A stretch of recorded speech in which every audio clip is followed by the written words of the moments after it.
The Radio Memories Network is brought to you in part by Liberated Syndication, podcast publishing made easy, libsyn.com. That's LIBSYN.com. Welcome to the Old Time Radio Network Suspense Stories. Are you ready for a thriller, chiller, or the macabre? We invite you to enjoy stories that will keep you in suspense.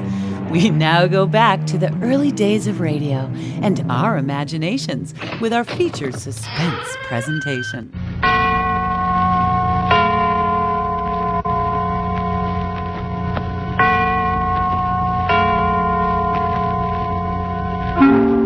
Suspense.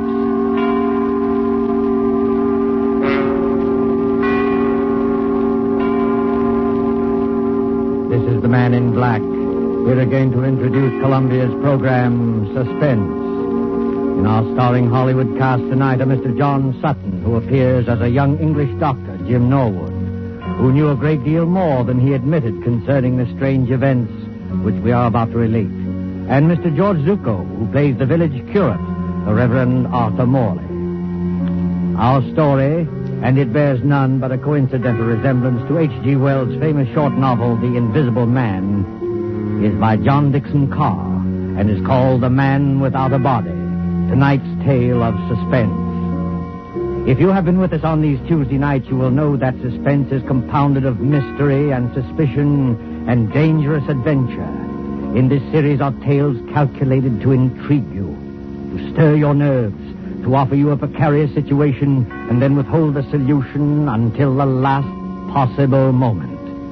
And so it is with The Man Without a Body and the performances of John Sutton and George Zucco.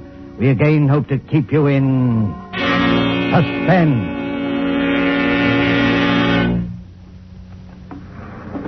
A lonely beach of low white sand hills edged by the surf of the North Sea. And back from the beach, drowsing as it has drowsed for 10 centuries, lies the village of Aldbridge in Suffolk. There is the seawall, now defaced by air raid shelters, and there are the rolling grain fields, the thatched white cottages, the spire of St. Luke's Church above the oak trees, ancient and bell-haunted, lost among hedgerows. This village could never cause consternation in London newspaper offices. And yet, on that warm night nearly 4 years ago, this time it's really happened. A man without a body, completely invisible. Copy, boy. Copy, boy. Look at this dispatch. Reign of terror in Suffolk Village. Has another of H.G. Wells' romances come true? An invisible man? I can't believe it. What's the matter with that village? They all gone scatty? Mr. George Wellman, builder, states that as he was returning home along the main road from Bury St. Edmunds, he distinctly saw a man's hat without any head under it, moving towards him about 6 feet above the ground. George must be full of beer. We can't use this story. Copy, boy. Even more surprising evidence was given by the Reverend Arthur Morley, vicar of St. Luke's Church. Who? The parson? You don't think he was full of beer? One question above all agitates the village. Who is Professor Ansmith? Who is this elderly American, said to be an inventor, who has settled at Aldbridge and leased a part of the house belonging to the local doctor? Out of some terrifying workshop, to strike like a maniac where least expected, has there at last emerged a real invisible man? The Church of St. Luke, Aldbridge, on that same Sunday evening. The evening service is over now, though an echo of bells still lingers. In the vestry at the rear of the church, where white surplices hang like ghosts, the Reverend Arthur Morley sits with his daughter Janice. It is a stone room of painted windows, now many-colored in the sunset. And here, as the drowsy summer light turns to dusk. Janice, I don't believe it. I know, Father. I saw it with my own eyes, yet I don't believe it. You don't think we were dreaming, do you? No, Father. We weren't dreaming. If this goes on, the whole village will be in a frenzy. But what can I do? We could go to Professor Ansmith and ask him straight out. Ask him whether he's responsible for these... Yes. I wonder, Janice. The man isn't hurting anybody, you know. You couldn't ask for a quieter person or a better neighbor. And yet... What's that? Father, you are upset. It's only Mr. Emmett coming down from the belfry. Emmett? Oh, yes, of course. Is that you, Mr. Emmett? It's me, all right, sir. And very much in the flesh. Did you think I was the invisible man? Mr. Emmett, I forbid you to mention that subject. Very good, sir. But there's others, begging your pardon, that do mention it. Oh, yes, forgive me. I spoke too sharply. Oh, that's all right, sir. No harm done, no bones broken. Mind you not that I hold with this talk about invisible men. It ain't natural, I say. It ain't hardly Christian. I'm a greengrocer by trade, and I believe in what I can weigh and feel and... What's the matter, Mr. Emmett? Is anything wrong? Excuse me, sir. And you too, miss. Do you see anybody in this room except us? No, of course not. Why? Because I could have sworn something brushed past me just now. You're imagining things, Mr. Emmett. Yes, sir, I dare say. There's nobody hidden in the belfry tower, I hope. No, sir. I had a look-see. And what's more, there's not going to be anybody up there once I've locked the door. Now, let the blighter try and get in. Oh, please, Mr. Emmett. And you too, Father. You're talking about this invisible man as though he actually existed. There's something funny going on, miss. You can't deny that. No, none of us can deny it. And what's more, sir, it's getting pretty dark in here. Hadn't you and Miss Janice better get along to the vicarage while I lock up? No, we can't go just yet, Mr. Emmett. We're expecting Dr. Norwood. Dr. Jim Norwood, sir? What does he say about all this?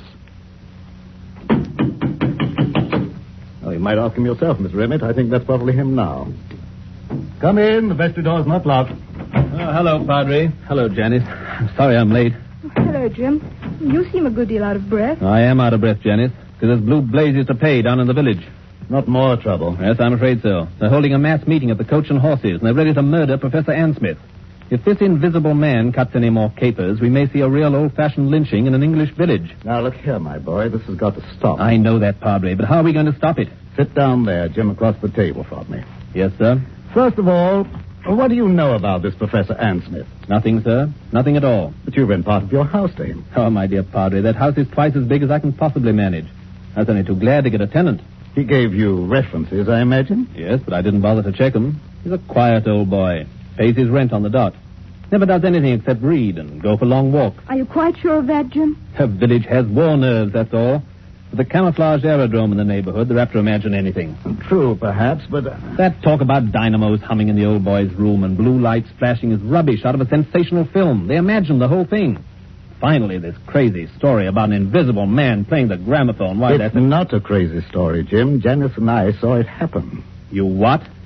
Last night, about 9:30, Janice and I were out for a walk in the lane that runs past your house. On the way, we met Willie Kendrick, and he joined us. Well, sir? Listen, Jim. On that side of the house, there's a little square room with 2 windows and no furniture except a round table and a couple of chairs. Do you know the one we mean? Yes, of course. Professor Ansmith uses it. What about the room? It wasn't quite blackout time. The windows were up, the curtains weren't drawn, and the room was brightly lighted. On the table stood an old-fashioned gramophone with a horn and a crank handle. Beside it lay a pair of white cotton gloves, like gardener's gloves.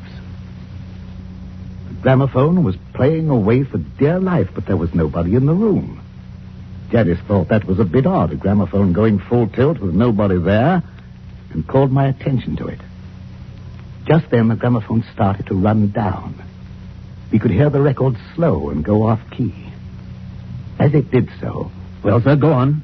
As it did so, those white gloves got up off the table. Got up off the table? Got up off the table, took hold of the gramophone, and wound it up again. Mr. Emmett, what on earth are you doing?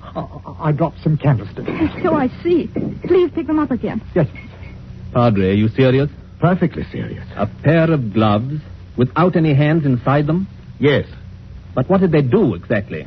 The left-hand glove steadied the gramophone. The right-hand glove wound it up.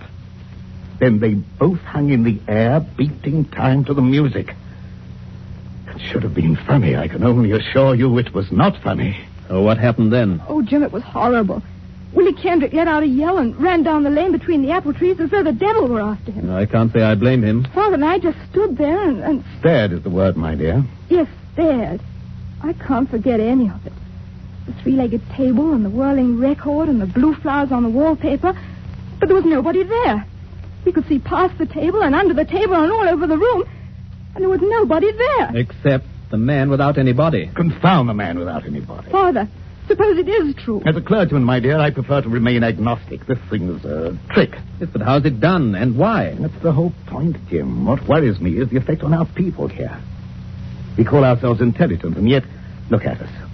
Even Mr. Emmett there. Hey, what's that about me, sir? A few minutes ago, you thought something brushed past you when you were coming down the stairs from the bell tower. Now, didn't you? Well, yes, sir.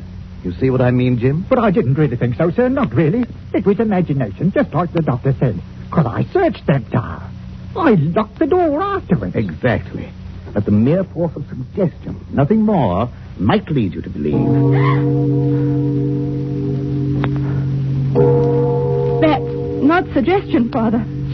Oh, bet my Bible oath, there's nobody in that belfry. Bells can't ring by themselves, old man. There's somebody pulling the rope up there, and we're going to find out who it is. Now, one moment, all of you. Well, what's wrong, Padre? You're as white as a ghost. This blasphemous mockery, it seems, extends even to the church. Very well. You will stay with Janice, my boy. Emmett and I will collar this invisible man. Why can't I go, too? I don't believe in this, but I should prefer to have someone with Janice. You're not afraid, Mr. Emmett? If it's alive, sir, I'm not afraid of it. And if it's dead, well, you're not afraid of it. The tower door's open, sir. I'm ready. Don't do it, Father. Don't go. You can't help him, Janice. Sit down here. Take it easy. Jim Norwood, what's wrong with you? Wrong with me? You've got an odd look, too. And the light's fading. And the surplices look like ghosts. And in another minute, that bell would drive me mad. Suppose he has got in. Who? The invisible man. Oh, don't talk rot. As there are sounds that the ear cannot hear, so there are colors that the eye cannot see. I read that somewhere. He hasn't hurt anybody yet. But suppose he turns nasty and does hurt somebody. He can't hurt anybody. How do you know? Janice, listen to me. Take my hand. Oh, but Jim... I want to tell you a few things you won't understand. I don't ask you to understand. I just ask you to remember. Well, what is it? The first is a question. If you were a government official and wanted to find an expert on camouflage, where would you go? An expert on camouflage? Yes. And the second point is this. I studied medicine in Germany. Oh, I know, Dad, but that's One night on a bet, I hid backstage at the Winter Garden Theater in Berlin. I saw the whole show from backstage, and I learned a great deal. Jim Norwood, what on earth are you talking George about? Wellman and I have talked the whole thing over. In a way, Janice, there is an invisible man. I can tell you who he is and how he works. But there's no danger, do you understand? There's no danger at all. Jim, what was that? I don't know. You do know. I can see it in your face. You do know. I think somebody's fallen Fallen? from the top of the belfry. Oh, Father!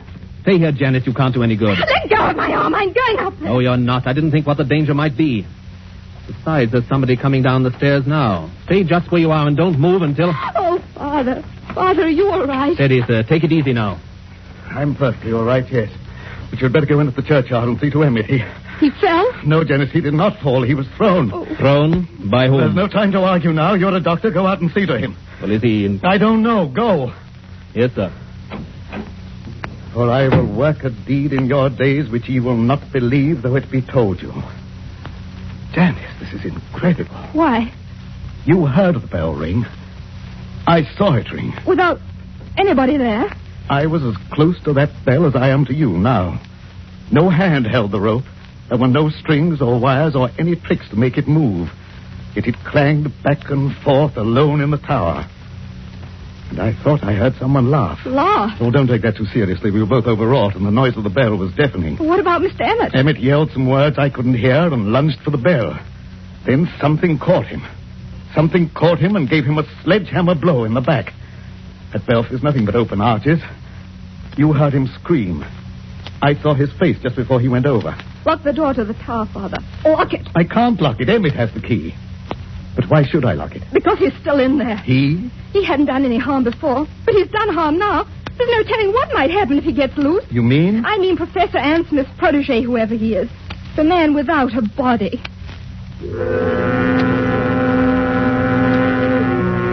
Under the red sunset, some quarter of a mile away, a grass-carpeted lane winds between rows of apple trees.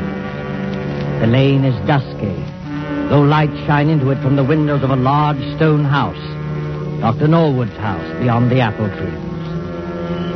Up and down, a shadowy figure is pacing. An elderly figure, dejected figure, tall and frail as a shadow among shadows, muttering to itself, shaking its head, now and then raising one fist in bewilderment or anguish. Sometimes the light gleams on large spectacles and a kindly mouth. Up and down, endlessly up and down strides Professor Ansmith. I'm not guilty. I'm not guilty. How can I convince them that I'm not guilty? Who's there? I saw you dodge behind that tree. Stand out, sir. Did you call me, Professor Ansmith? Yes, I did call you. Who are you? You probably won't recognize me, Professor Ansmith. Nevertheless, my friend, may I ask what your name is? My name is Wellman, Professor. George Wellman. Wellman. I've heard that name. Maybe you have. I'm a builder by trade, and a great friend of Dr. Norwood. Wait one moment. Aren't you the young man whose firm is putting up these air raid shelters along the seawall? And making such an unholy din with your riveting machines? That's me. And come to think of it, aren't you the one who first started this alarm about an invisible man? Yes, because I met him. You did not meet him, sir. This whole thesis is scientific nonsense, and I won't have it. You won't have what? I'm an old man, Mr. Wellman. I never did anybody the least harm. As God is my judge, I know nothing whatever about this... What's that? It looks like the vicar's car, Professor. You'd better stand back. This is a pretty narrow lane. Ansmith! Professor Ansmith! Yes, Mr. Morley, I hear you. We thought you'd better drive over here straight away. I think you've met my daughter. And, of course, you know Dr. Norwood. Yes, but there's no time for any social formalities. Get into your house, Professor Ansmith. Get in quickly and close the shutters. But why should I do that? Because there's a mob coming, sir, and we can't stop them. Hurry, do hurry. A mob coming here? Why? Haven't you heard the news? I've heard nothing, my friend. The only person I've seen has been that young man there who chews a toothpick and hides behind the trees. George Wellman? What on earth are you doing here?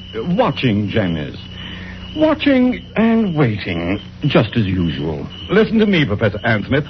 Henry Emmett, the head verger at St. Luke's, was thrown from the belfry window not 20 minutes ago. Not by me, sir, I assure you. I had nothing to do with it. No, not by you, but apparently by the invisible man. Oh, Father in heaven, will this never stop? Not till we catch the fellow. No. Be quiet, Mr. Wellman, please. I'm sorry, Padre. I take it back. I myself can testify that no visible person laid hands on Emmett. He was struck as though with a gigantic fist. What's the matter, Professor Ansmith? Is anything wrong? No. I was just thinking. Is Emmett dead? Fortunately, no. I'm glad of that, my friend, for a certain person's sake. He's not even seriously hurt. The bell tower isn't high, and a tree broke the force of his fall. But he's badly shaken up, and that crowd at the Coach and Horses means trouble. If you hadn't anything to say to us, if you hadn't a word of explanation to utter... Listen, Padre, don't you hear anything? Yes, I thought I heard voices. Can't be that crowd from the village. We're too far ahead of them. It's a crowd, all right. And they've been here for hours. But where? I don't see anybody. Jim, look, behind the trees. Look behind the trees. Look beyond the hedgerows. Look for any place where a watcher can hide. And may I ask what they're doing here? They're watching you, Professor Ansmith. More of your spies, you mean? You can call them anything you please. But they're getting impatient and they want a showdown. If I as much as hold my hand up like this... Don't throw stones at the windows, you fools! You're only breaking the doctor's window! Gentlemen, I can't have any more of this. Be quiet, all of you, and listen to me. Well, sir, we're listening. I'm a peaceful man. I like to live in peace with my neighbors. I have nothing to do with this so-called reign of terror. But you don't believe that, do you? No. Then I must expose a fraud. Now, don't blame me if I expose the trickster, too. I have made preparations to show you the invisible man. The man without a body. Quiet, everybody. Mr. Morley, I believe you and your daughter walked through this lane last night while I was away at the Bury St. Edmunds. I don't know about your being away, sir. My daughter and I were certainly here, yes. Good, good. Miss Janice Morley. Yes, Professor Ansmith. Will you look toward your right, please, at the house? What do you see? It's the same room. What room? The room with the little round table and the gramophone. It's a three-legged table, you notice. Yes, of course. But there's nobody in the room. No, nobody at all. Are conditions exactly as they were last night? Yes, except there aren't any gloves on the table. No, but the invisible man is there. Oh. A living presence, ready to act and breathe and even kill. With your permission, I shall now address him. Hello in there. Hello in there. Hello in there. If anybody answers him, Father, I'm going to scream. Quiet, Janice, quiet. Father, look. The gloves are appearing on the table. I call out to him and I speak as follows. Hold the phonograph with your left glove. That's it. Turn the handle with your right. One turn, 2, 3, 4. That's enough. Touch the spring with your left hand. Push the record. Lower the needle with your right and...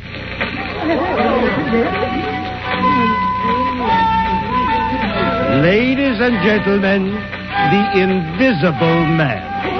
Hold him on! Hold, you fools! Don't you see? On the contrary, let them throw all they like. Aim at the table, my friends. Aim at the table. Why at the table? Because then they'll see the trick. I don't follow you. What trick? The trick of the looking glasses. There.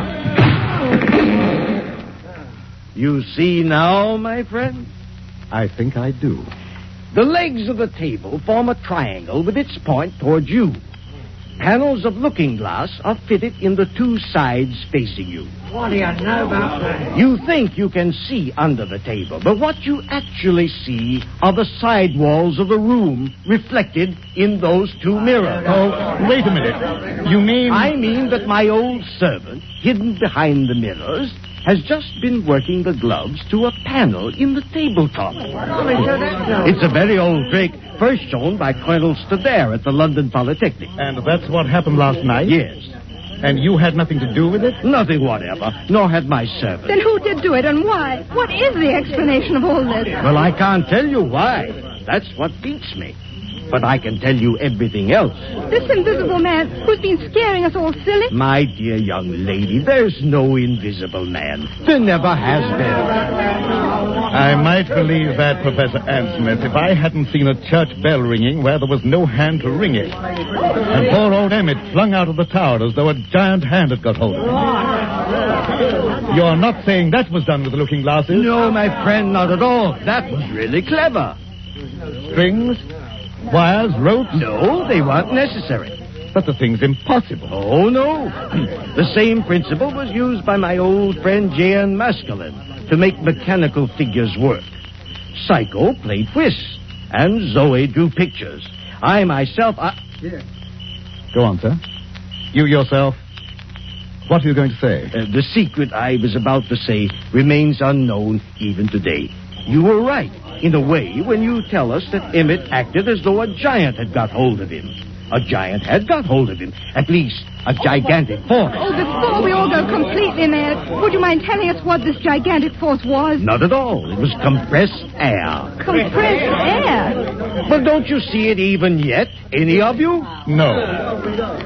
A compressed air pipe with 1,000 pounds pressure behind it was run up into the tower facing the bell. It could be operated from the ground outside. The pressure was turned on and off in bursts. It made that heavy bell swing like a toy. Emmett, don't you remember? Emmett rushed forwards towards the bell. And the air pressure? The air pressure struck him like a sledgehammer and flung him headlong out of the tower. There's your miracle, gentlemen. That's all there was to it. Sir, I can't doubt what you say. It's too circumstantial and too right. But what, my friend? The compressed air tanks, the mechanical apparatus to work this trick. Well, what about it? Where did it come from? Such things don't grow on bushes. No, but they do grow on riveting machines. Riveting machines?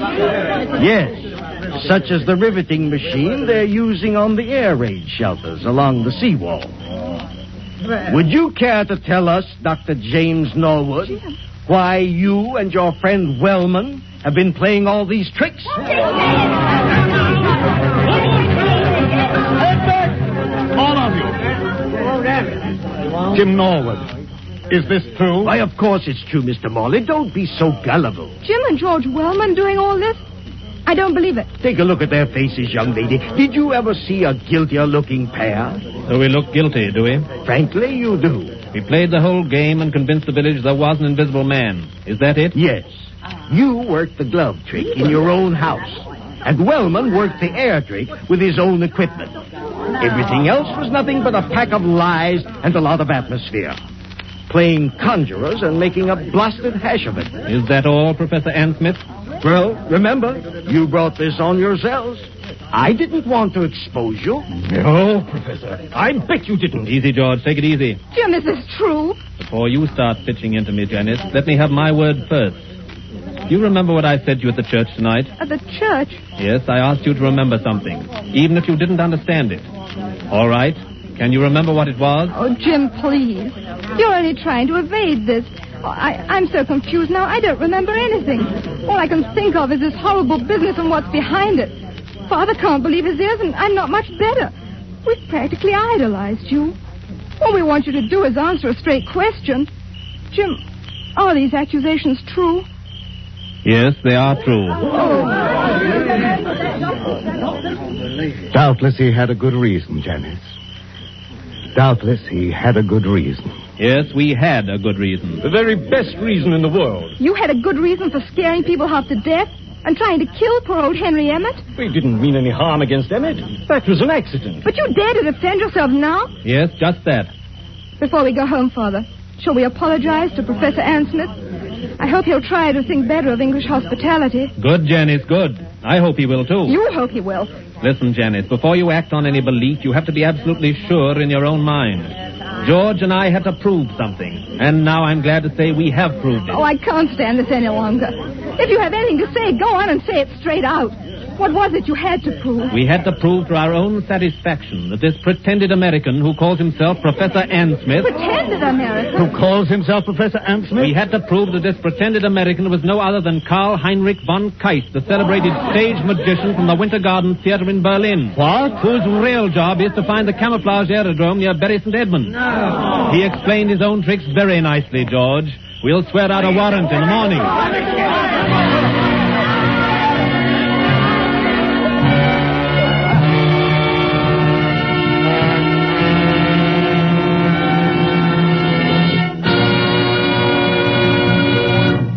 And so closes The Man Without a Body, starring John Sutton and George Zucco. Tonight's tale of suspense.